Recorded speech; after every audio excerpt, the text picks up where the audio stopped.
by the Guam Department of Education. My name is Tess Reyes Burrier, the Public Information Officer for the Department of Education. I'll be your host today from 10 a.m.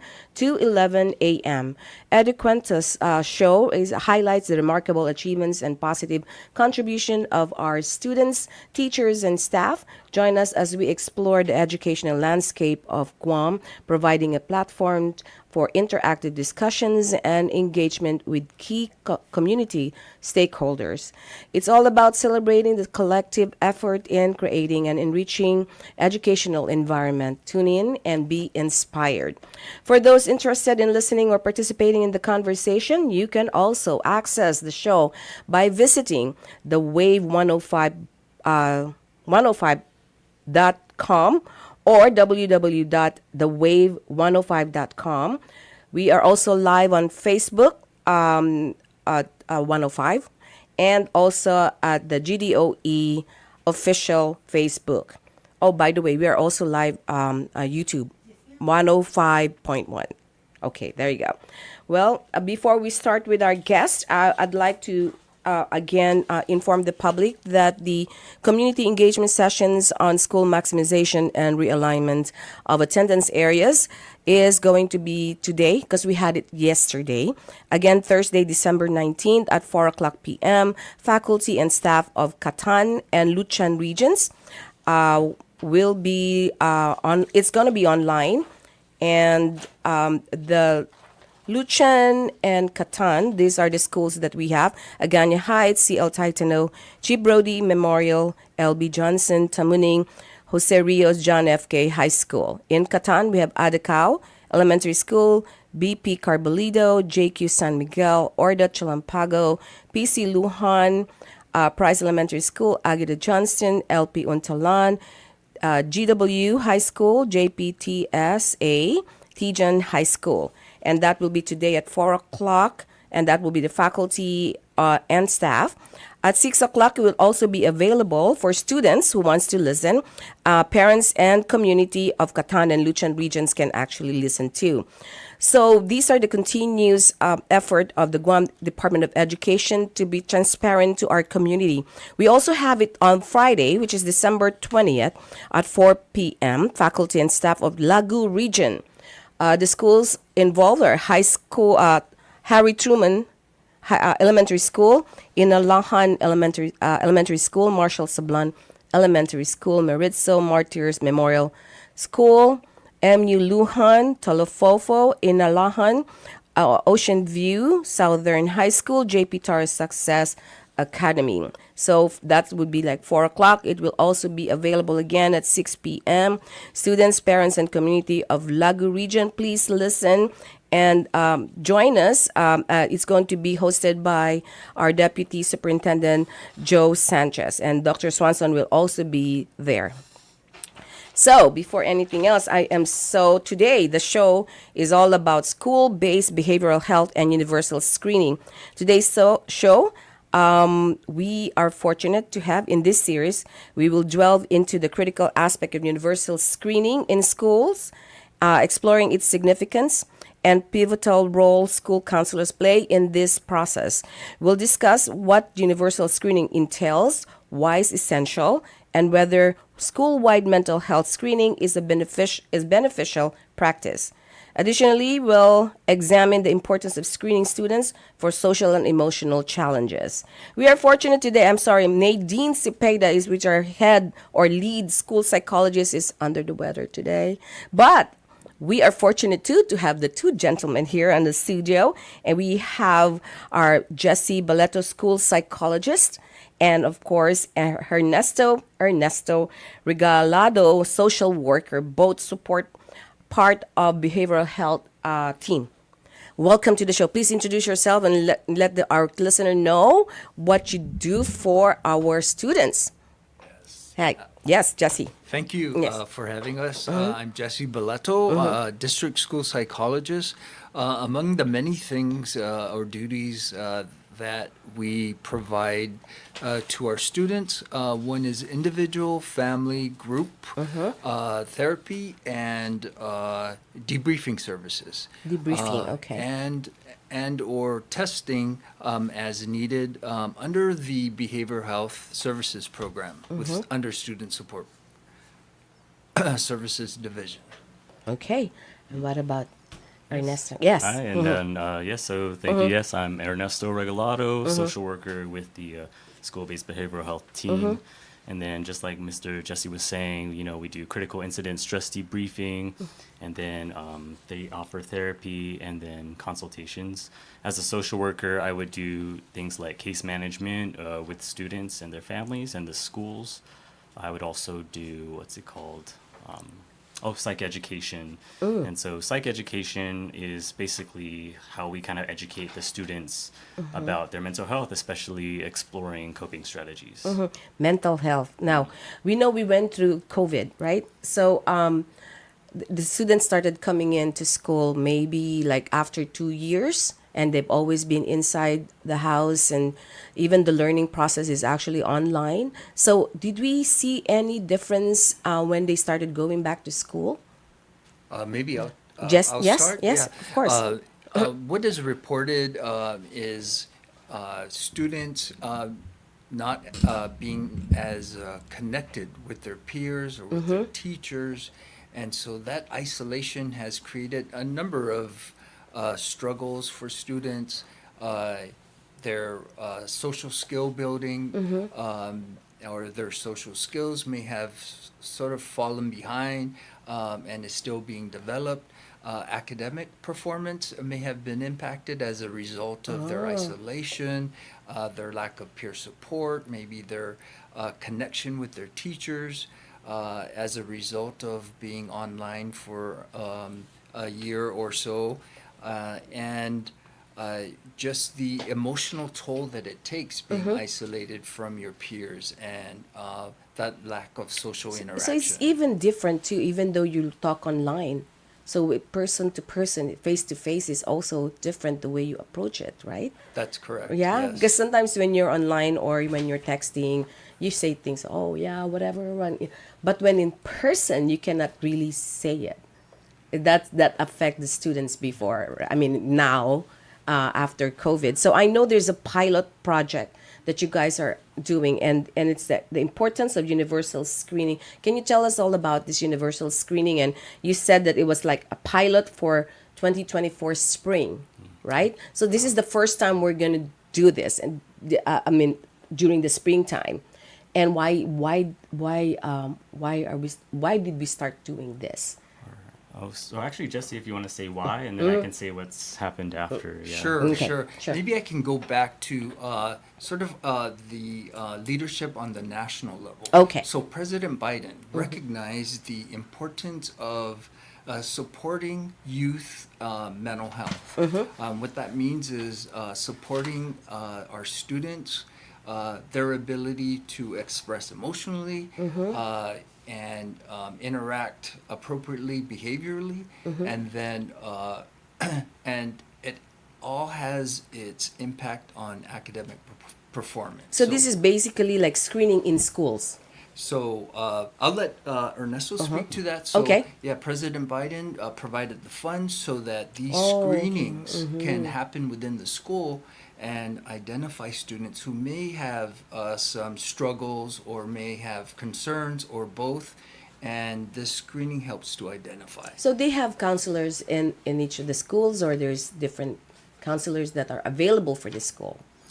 So what's going on is with our department, we have our district school psychologists. I think we have about 4 or 5, and then we Okay. have 4 social workers. Okay. And so, like Mr. Jesse was saying, the Joe Biden's bipartisan Safer Communities Act, I think that came around in 2022. And so we've started implementing a pilot program. We're kind of feeling out the kinks and working out, how to implement this successfully and ethically. And so when we initiate the universal screening process, what we usually do is we have, just because of the level of staffing and the wide net of students, we're piloting with 2 grades right now. It's the 7th grade and the 10th grade. And this is just for the purposes of our grant right now. Because the 7th grade in a middle school is average about maybe 200. Maybe same goes for, a 10th grade, 200 up to 500. So that's already a a wide enough net of kids. And so we'll do a orientation with these students. We try to do it at the beginning of a semester. Usually September is ideal. That's a sweet spot. So August, September, so that's what. Yes, I mean, because we want the kids to kind of adjust first to being in school and have a few weeks to just kind of feel it out for Establish themselves. friends. Yes, before we go right in and then start introducing the screening process and program. And so we'll do that, usually ideally September to October. And then because of Public Law 31-202, we cannot screen until after 45 days of an I informed see, okay. consent process, yes. So usually by maybe towards the back half of the semester, that's when we'll actually do these screening So how do you procedures. choose, or how do you do your screening? Do you choose? I know it's third grader and seventh, right? Seventh and 10th. Seventh and 10th. So how do you usually choose who's you're gonna how do you get the data from which students are you gonna be? Yeah, well, we doing- work very closely with the school administration and the Okay. school counselors, or any point of contacts identified at any of our schools. Okay. In fact, actually, right now for this specific program, which is called, it's kind of a long title, it's called Enhancing Your Mental Health State, but that is the grant under the bipartisan act that Joe Biden passed. And so right now we have 8 schools, 4 middle schools, 4 high schools, to kind of start this pilot program. Ideally, the vision is to, widen it to every school, every public school and charter school. But right now we have 8, so 4 middle schools, 4 high schools, which is 4 7th grades and 4 10th grades. But in the way that we identify it, like I said, we just work really closely with the school administration and the school personnel and try to distribute these informed consent orientation processes to every single student in either the 7th or So the 10th you already grade. started, right? So what are the things that you really observe that usually they will ask your opinion? Because Oh, I have one maybe. Well, I here's an think example. so the kids sometimes they have a little quizzical look when we're giving an orientation to them, and they'll be like, "Oh, am I forced to? Do I have to do this? Does my parent have to say yes?" And that's the thing too, is when it comes to informed consent, it always is voluntary. We always give the agency to these students, but especially to their parents and their guardians.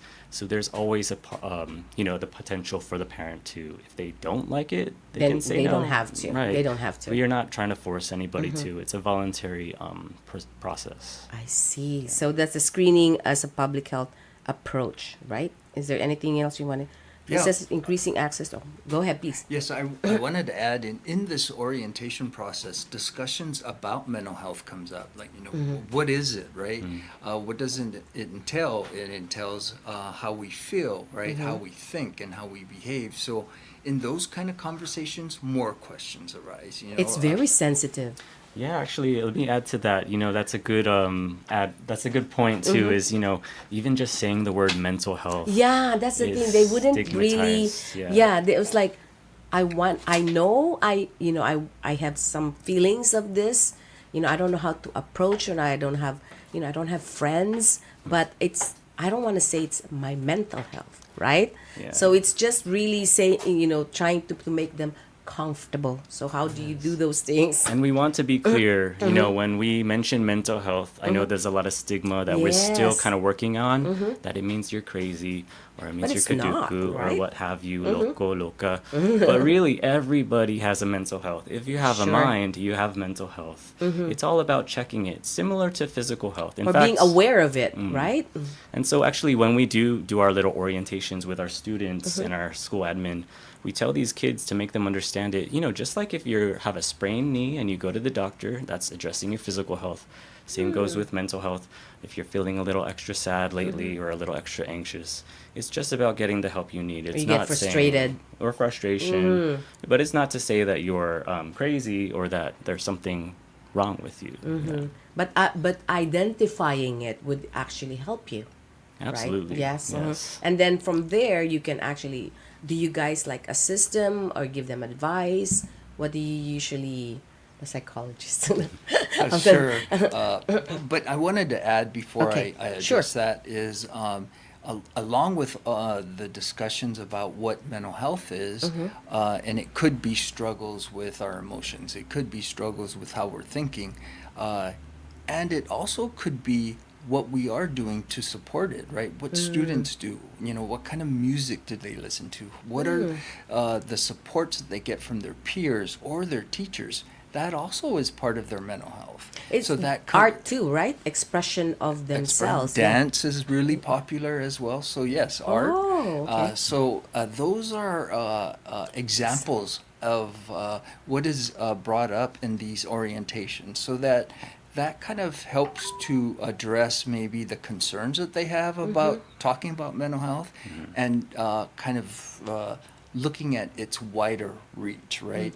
It supports both our what we may be needing at the time and what we're doing to support that. So I know there's an art exhibit, right? And it's after Mawar. After Mawar. So there was a lot of different drawings that I saw, and I said there's like they lost the roof, Right. and one of them like lost and like hugging their knees, but it's a drawing, and I said, oh, and then they have like a small caption or sometimes a narrative on how they felt. So it's an expression of themselves during that time, during that moment, and they're sharing it, which is actually part of recovery.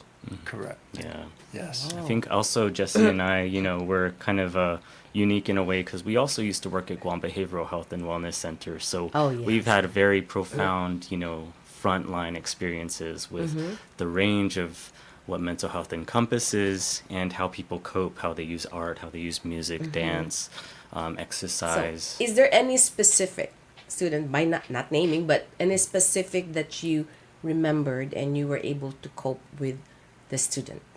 Any specific situation that you were able to, hey, you're okay, don't worry about it, right? I have one actually, and of course I won't give away Of course, the name. details. Yes. I'll make it as broad as possible, but it's actually kind of sweet.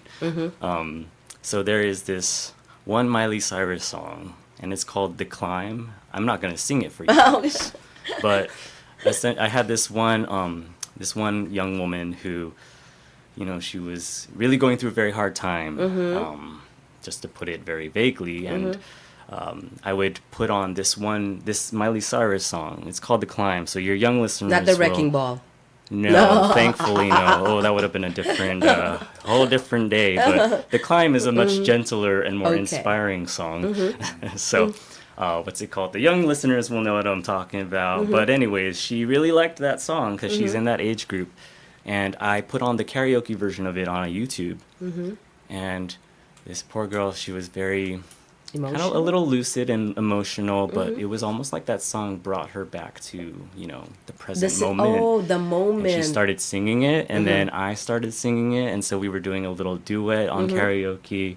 But it was a very sweet moment, and But then again, the experience changed. it was From a the 360. moment that you remember that incident to the moment of singing it, it has a change of emotions. Yeah, and it's something I'll never Wow. forget. It was such a wow. It was just I see myself there already. It was great. So I love those moments. Yes.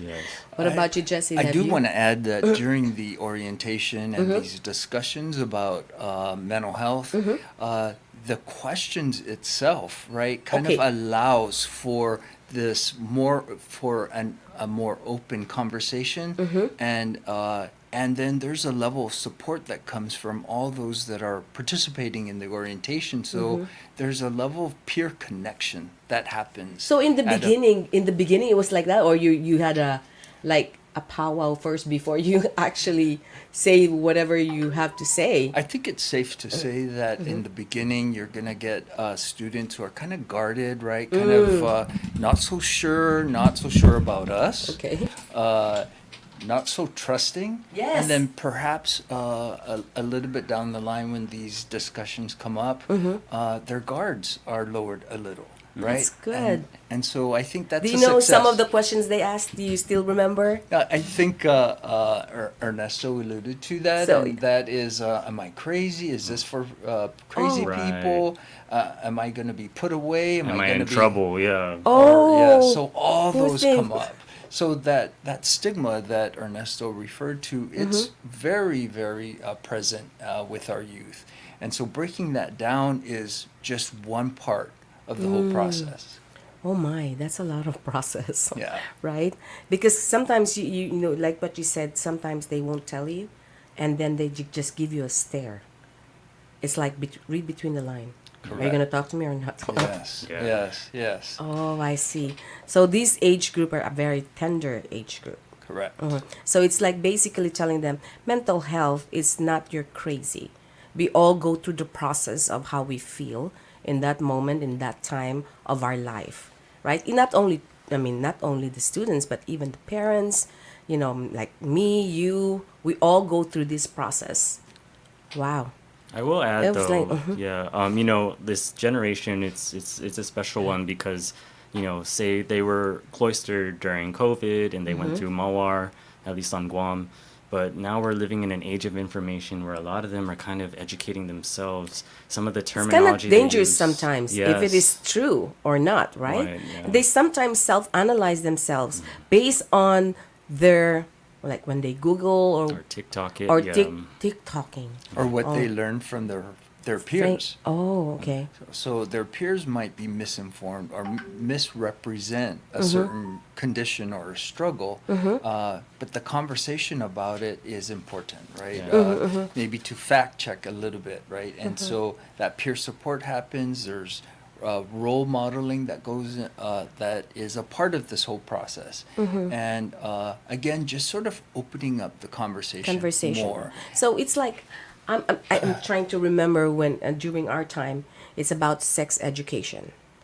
During that time, my generation doesn't want to talk about sex education. If there's a what they did was like a parent actually came in, and this is also psychologist, and when they said, okay, now today we're gonna talk about sex education, everybody's like, you know, because during the time that was the issue, and it took them a lot of time to actually do it. My mom also volunteered because they have to talk to us because like 4 girls in the school, so they talked about it, and I think the parents are we're more comfortable. Some are comfortable, some are not comfortable because they're parents. So what they did, the nuns, what they did is hire another psychologist to come in and explain, and it became more open Right. rather than the parents being there and teaching us, and so we cannot ask questions because they're gonna ask questions, and I might get in trouble. Why am I asking, right? Right. And during the time, there's not a lot of internet, not a lot of those things, and you really have to read the book, right? Right. So it's kind of like that kind of situation we're in the long run, the mental health is always been an issue because of the COVID, when COVID came, right? Right. Correct. I also want to highlight that part of Ernesto's role is a lot of psychoeducation. So, but Psychoeducation. right. So Okay. just kind of informing, right, the students of what is entailed in mental health. You know, what it may look like, how it's expressed, how different people behave, and how different people think. So just the information itself sort of allows for that process to be more rich in the end, and hopefully again decreasing that level of stigma that's attached to mental health. So there's different approach because we're like diverse, multicultural. Is there different approach that you do for different culture? Is I- it part of the assessment for your mental health? It's the culture is definitely a consideration we Okay. make. I don't have as much experience with other cultures just yet. It's since we're still in the new stages of the Yeah. program, and I'm It's a I'm pilot, relatively new, yeah, which to is DOE. actually one of the consideration, right? But yeah, Jesse, did you have any? Yeah, I wanted to add the approach. I think each one of our social workers, each one of our school psychologists, all have a a piece of what they create as their unique style to sort of create that safe space for students. So it might be an interest in music, it might be an interest in art, right? It might be maybe at one time that person has gone through some mental health challenges and they bring that to the whole discussion. And They also have like writing. You can write and express yourself without even editing how it's being written, right? Like free write, right? Yeah, just like free write. So sometimes I remember before when I was in school, you just have to write whatever you needed to write, and it pours your whole thing. You cry, you laugh, and so it's a matter of expressing yourself through writing. Oh, actually, I have one to add. I just remembered another client from many years ago. But I would use art when I would work with some clients, like drawing. And I did this one technique. I forgot what it's technically called, but I would just draw with my ballpoint pen. And it was an ink ballpoint pen, one of those pilot pens. Those are the best pens. But I would draw, and it would just be one continuous line. And I would draw maybe a face, but I would not lift my pen off the paper. So whenever I made mistakes, there would be a mistake, continue. I would just keep going. And so my student or my client, he was like, oh man, but mine doesn't look that good yet. I'm like, no, you just keep going. You keep drawing. You keep that Whatever pen your going. mind leads you and your pen. Yes, because once you're close to done, that mistake, you won't even notice it anymore because it's just a full picture of a drawing that you made. It reminds me of helps them- someone, yes. It helps them kind of understand that mistakes and drawbacks happen along the way. But if you just keep going and then you zoom out when you're done, you make a beautiful picture. And I tell you, that trick, every student, and even me, like we always make really nice looking drawings just with that one trick of never lifting the pen off the paper. That's a good one. That's a good one. So anyway, so after that, when you do your evaluation, so primarily the purpose of screening, you can identify the need of further assessment. And then when you, for instance, they go to the counselor, when there's an assessment, you talk to a psychologist. And then after that, what do you do? Do you continue to work with that student, or what is the process? I could speak to that. So say we do our screening, and like I said, it would usually happen towards the back half of the semester. We'll do our screening, and then we will score and interpret it, and that can be sometimes time consuming for sure with the volume of students we have. But we'll score and interpret it, and then we'll kind of make like a disposition, what sort of level of severity they fall under, which will determine if they do need a psychologist or if they need So mainly you a don't social immediately worker. go to the psychologist. Not always immediately. Not immediately. So you have to really assess whether it's mental, emotional, social, right?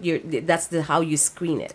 Maybe Right, different yeah. aspect. Yeah, basically, and then so usually say they're like not as severe, maybe a moderate needs, then they would most likely go to the social workers. If there's a severity, we will make that kind of referral and process to start So now that's getting them with the become psychologist. science and clinical. Yeah, that's where it gets to the clinical side.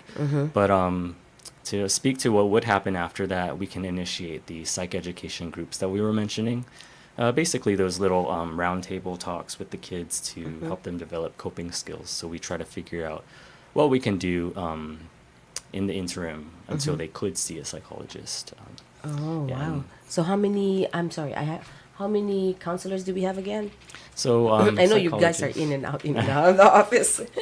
We Yes. have 5 psychologists Wow, right, on board. with all the schools? DSPs. yes. To handle all 41 schools, schools. and then 4 social workers in our team. Wow, that's a lot. That's why you guys in and out, and then you just. All right, so why screen? Why do we have to screen? Why screen? It's one way to identify some of the mental health needs of our students. So you may have a student who performs high academically, who has involvement in many social clubs within the school, and who have probably supportive peers, but still struggle with maybe their emotions, still struggle with what they're thinking. So it affects their learning process. And it affects ultimately, yes, their learning, or can. or it may not necessarily, but they still struggle emotionally. So there would be like cum laude or smart or A students and but they don't know how to communicate to their Yeah, I mean, like Jesse was saying, we want to kind of break stigmas, and if you do think of that summa cum laude student who makes straight A's 4.0, the stereotype is that their life is perfect and there's nothing wrong with them. Right. And on the flip side, the range of students and experiences, I think what Jesse's also kind of saying is we identify the wallflowers, the ones that go under the radar for the longest time. So that's the importance of screening too. Because is to sometimes because they find- think that they're yeah. good, they just think that, there's nothing wrong with them and don't want to talk to other classmates because they would think that they're smarter than anyone else. And that would be a situation where it's also a problem because when you become college or you graduate, that's very important, establishing a relationship with your with people around you. Right. I think this endeavor in general for the Enhancing Your Mental Health State program, especially that one, is to find those kids that fall under the radar. The earlier we could kind of identify them, or child find, as DOE would say, then it would help their outcomes later on in 'Cause adulthood, especially. you do it when they're young. Yeah. Rather than you don't deal with it when they're young and they would think it's okay, and then the problem comes in when they're in the higher education. Correct. Yes. And then So this program is really good it really is think so an too. early because our generation identification. doesn't have this. Right. Yeah, This our is new. generation we have counselors, but we don't really talk to our counselors. We just okay, hi ma'am, and then you just walk away. Are you okay? I'm okay. Bye. Right. Right? But this one, it gives them an opportunity to be involved, to even think, just whatever they're thinking, it can solidify or it can give them explanation on what's going on to their life, actually, right? As simple as, I want to meet this person next to me, but I don't know how to talk to them. You're like giving them confidence on you can also talk to your classmates rather than, you close yourself on, right? And imagine that was something, speaking from my own experience, I would have needed that if I was in, middle school or high school. I would have loved that. I wish this sort of program existed even when I was in school. Yeah, Not. because if at least it gives them an opportunity to open up, and then they will become well-rounded, and then in the process of learning, they can actually adjust to whatever they're gonna go through in life, right?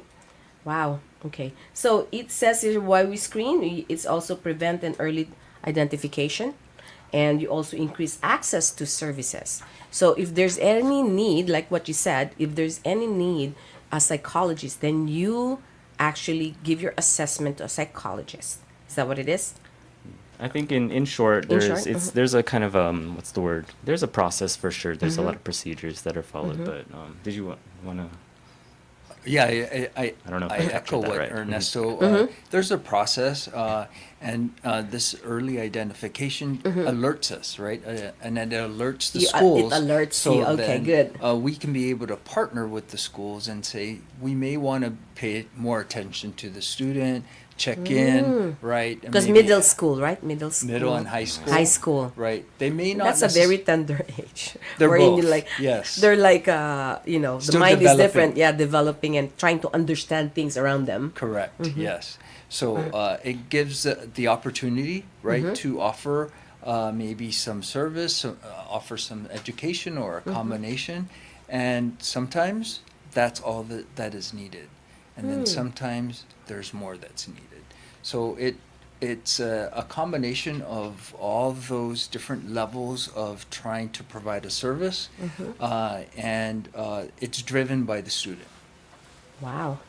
This is a lot. Prevention and early intervention. Is that what your choices list? Okay. Routine screening for child mental health problems should be a part of programs and services designed to assist families whose children are at risk of violence exposure. Wow. Okay. So prevention. Did you have any experience on this while you're going through with this all? During your session with the children or high school or middle school? Is there anything that hits, a situation.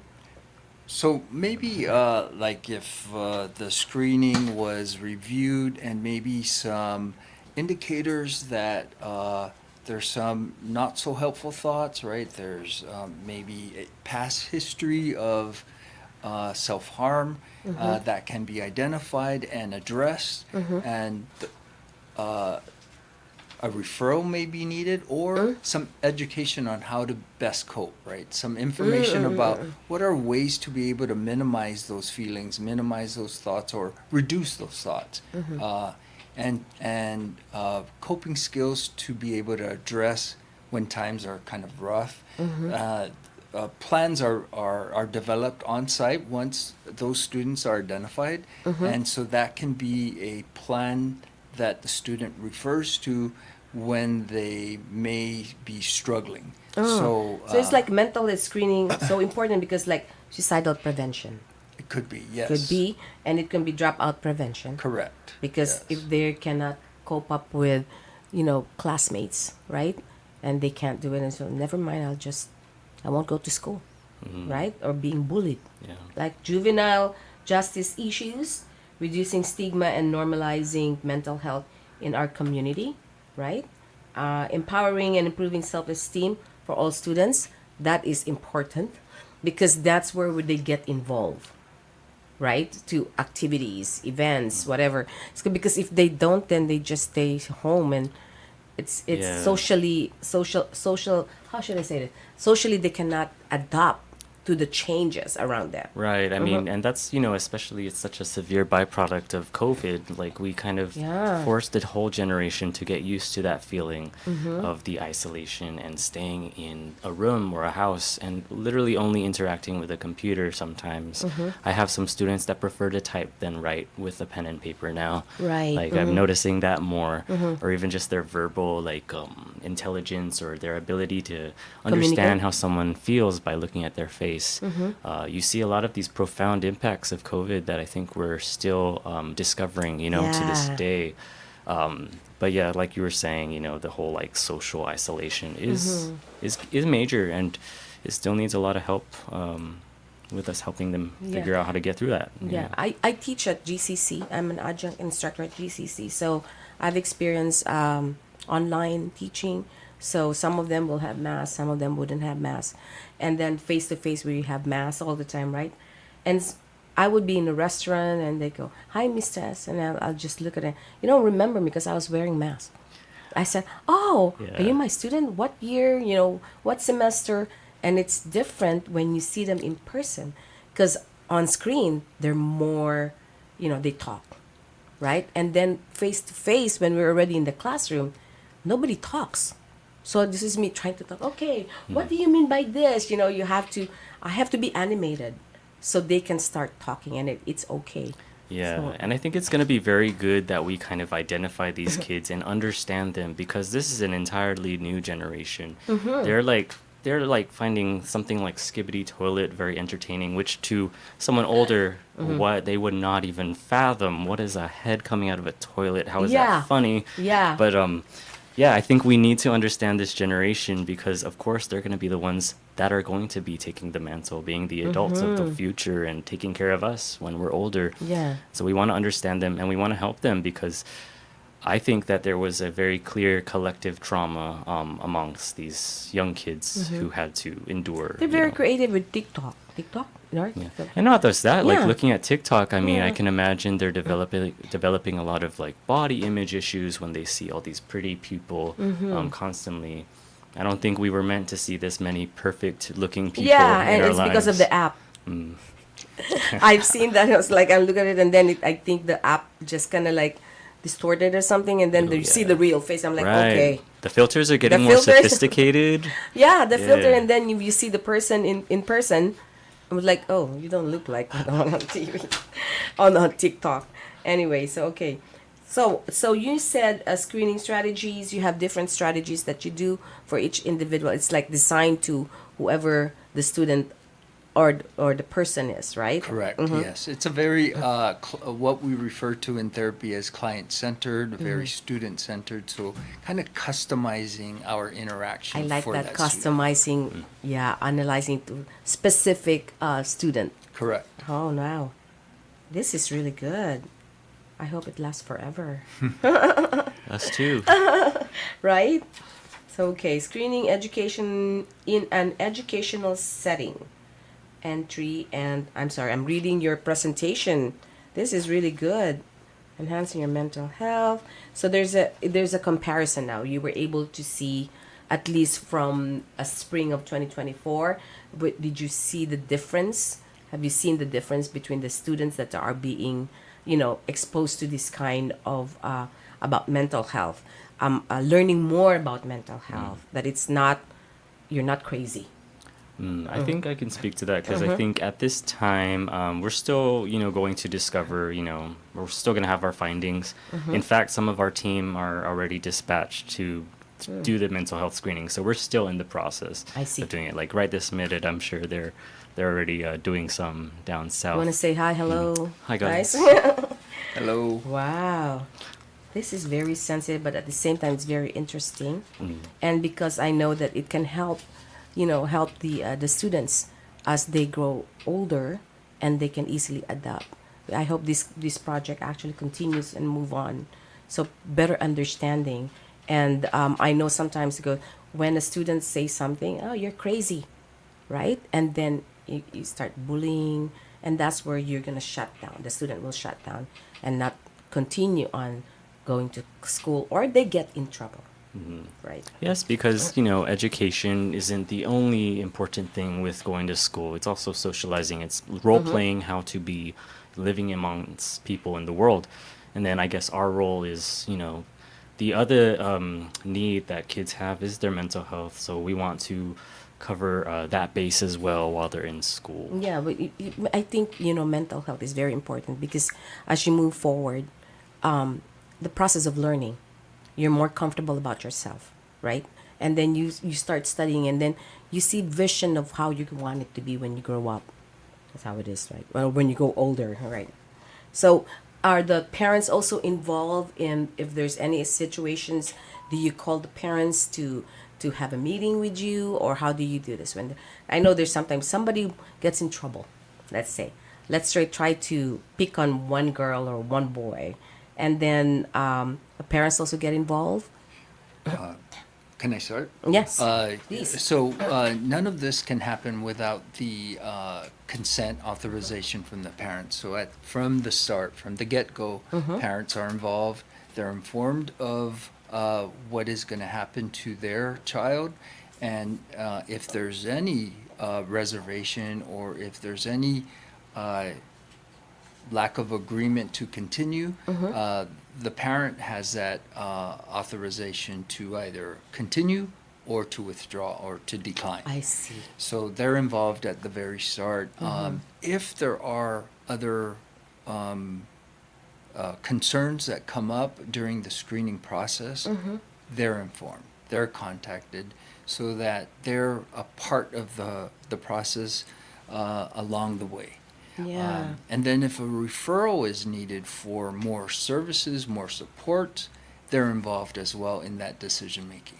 Oh, that is pretty good. Actually, from the beginning, you can identify if they needed help. Yes, Right. correct. Did you want to add? I think that you captured it for sure. Okay. Yeah.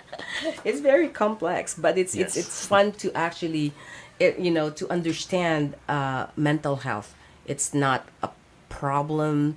It's not a you're not crazy, but actually everyone goes through this process, and it's good when it starts at a younger age, so you can identify and you better yourself as you get older, Yeah. right? And Tess, if I can just chime please. in one real quick thing. So when we do our screening with the kids, we have these a specific set of tools that we're using, and I just wanted to kind of say Yes, please. what they kind of are about. I won't get into the super complex stuff about it, but in short, we screen for anxiety is one, toxic stress, which is another term for trauma or traumatic experiences. We screen for substance use, so to include alcohol, marijuana, Oh, yes. vaping, cigarettes.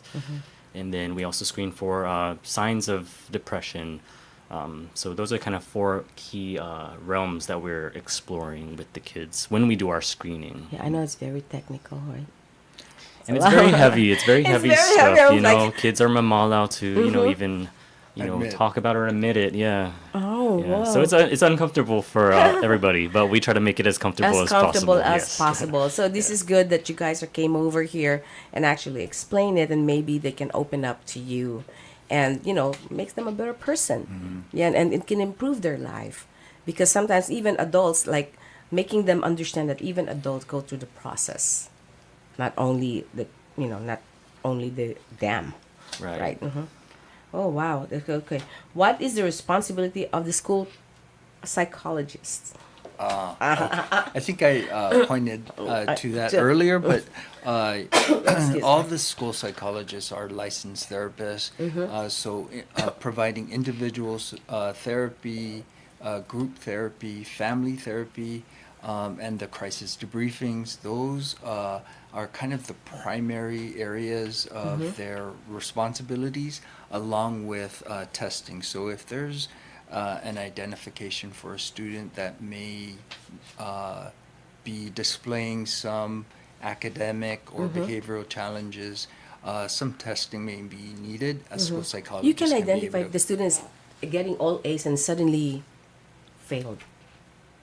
Already, so you work with the teachers, with the administrator of the schools, right? Because that you can tell already A and then suddenly F, and the students and the teachers usually would identify what happened, why is your grade F, and then they just shut down. So those kind of things can be discussed in a level of like the teachers or the administrator. Yeah. Yeah. A lot of contact is made with the school counselors. So, The counselors, yeah. So that they're they are our partners, right, in this effort. They are usually present when we do the screenings, and so Nice. we rely heavily on the school counselors, and they've been real instrumental in making this efficient and effective. How many? Definitely. So we need more counselors. No, because these counselors, they know these kids at their school. They know these kids. They're very protective of these kids. So they're very concerned. And I think we've been pretty lucky that we've worked with really great instrumental counselors so far. Wow, I Yeah, have to so- give it to you. But we need guys. more. That'd be great. I think they Shout need out more. to the school counselors. Yes. They Shout deserve out to their the flowers. school counselors. Yay, woohoo. Well, actually, my school counselor, that's the reason why I went back to college. Yeah, since I'm like, I don't want to go back to college. But my counselor saw me and goes, why are you here? Oh, my dad wants me to enroll. And goes, what class are you going to take? I said, I don't know. And then she goes, come here. I'll show you, because you call it here SAT, SAT, your score. I think we used to, PSAT. right? Yes. SATs, yeah. SAT, yes. So in our school is college examination, NCEE, National College Examination. And she goes, come here, I'll explain to you your... So she goes, number one, these are the, the courses you can take. Psychology is one. You can take up law. So based on those goes, really? But we don't have it here in school. I said, I know, but then you can take public relations. I'm like, public relations is psychology of the mind and how to approach. I said, oh, okay. So first year and second year college, she said, you can stay there and Bachelor of Science in Public Relations, and then on your what do you call this, the subject, which is third to fourth year, and then you can decide whether you want to continue or you want to go to psychology, because it's always like basic classes that you have. I continued PR, so Awesome. there you go. Yeah. So it's like, it's my counselor that actually provided me that information that I don't even, when I was in high school, I don't even, if I passed, sure, I passed. That's it. But I don't really know, like the high school students, I wouldn't really know where I'm good at, because, with all the classes that until we have that examination, and that's where she pointed out where I'm good at. But for me, that's a score. That's just a score. But for her, when she explained it to me, the Right. counselor really helped me, solidify what I wanted to do. And now look at you. That's awesome. Well, thank you. Props to that counselor. Right. Almost retiring. Okay, I know this is very complex, but we only have 1 hour. But I thank you so much for coming over. We're almost done, but I will give you, like, you would like to say shout out to all the counselors, the psychologists of Guam Department of Education. You could go ahead, Jesse. You want to greet anyone? Merry Christmas, Happy New Year. Sure. Yes. Yeah. Merry Christmas. It comes out of our office, but it would not be a success if it weren't for our partners in the schools and in the community. The school counselors, like I pointed out earlier, were instrumental, and they continue to be. So we hope to continue this really close relationship with the school staff, because we couldn't do it without them. Yeah. Yes. And let me add And too. counselor. Yeah. Oh, Merry Christmas, Happy New Year. You can see that on the screen. Merry Christmas, Happy New Year, and shout out to all the counselors in the school and all the principals. Of course, we'd like to thank you, Jesse. Thank you. Ernesto, silent H, silent It's the H. Spanish. Ernesto. Yeah, Jesse, I always see you around there. Yes. But Yes. I'll see you again later. So, my name is Tess Reyes-Burr from Guam Department of Education, and thank you for listening today. And thank you for Jesse, and thank you for Ernesto. Adios, and Happy New Year. Oh, Merry Christmas, Happy Merry New Year. Christmas, Happy New Year. Bye, Reese. Bye. KGUM-FM, Hagåtña, Guam. The sound of Guam is Way 105 FM.